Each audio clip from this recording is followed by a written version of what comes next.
Hello বন্ধুরা, সবাই কেমন আছো? আশা করি আল্লাহর মতো সবাই ভালোই আছো। আজকে তোমাদের আজাইরা আপা তোমাদের জন্য একটা আজাইরা ব্লগ নিয়ে চলে এসেছে।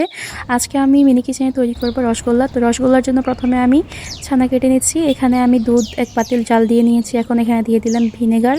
তারপর ছানাগুলো কেটে একটা চালনিতে ঢেলে নিব। একটা পাতলা কাপড় নিয়েছি, এটার মধ্যে ঢেলে দিয়ে ছানাগুলো, তারপরে একটু ঠান্ডা পানি দিয়ে এখন ভালো করে এগুলোকে একটু ছিপে নিতে হবে। আর যদি কিছুক্ষণ ঝুলিয়ে রাখতে পারো কোথাও তাহলে আরও বেশি ভালো হবে। তো আমি কিছুক্ষণ ঝুলিয়ে রাখবো। আর এদিকে আমি শিরাটা তৈরি করতেছি। এই তো এখানে দিয়ে দিলাম চিনি, তারপরে দিয়ে দিচ্ছি পরিমাণ মতো পানি, আর দিয়েছি দারচিনি, লঙ্কা, এলাচ। এগুলো দিয়ে এখন ভালো করে শিরাটাকে ফুটিয়ে নিতে হবে। তো শিরা এদিকে হতে থাক, আর এদিকে আমি মিষ্টি তৈরি করে নিচ্ছি। ভালো করে আগে চানাগুলোকে মথে নিতে হবে। এখন আমি এগুলোকে ভালো করে মথে নিচ্ছি।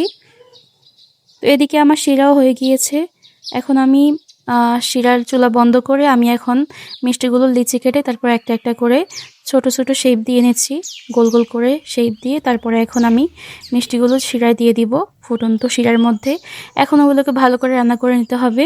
তো দেখতে পাচ্ছ আমার মিষ্টি প্রায় রান্না করা হয়ে গিয়েছে। পুরো ব্লগটা কিন্তু আমি আপলোড করে রেখেছি, তোমরা চাইলে পুরো ব্লগটা দেখতে পারো, ওখানে আমি ডিটেলসে দেখিয়েছি।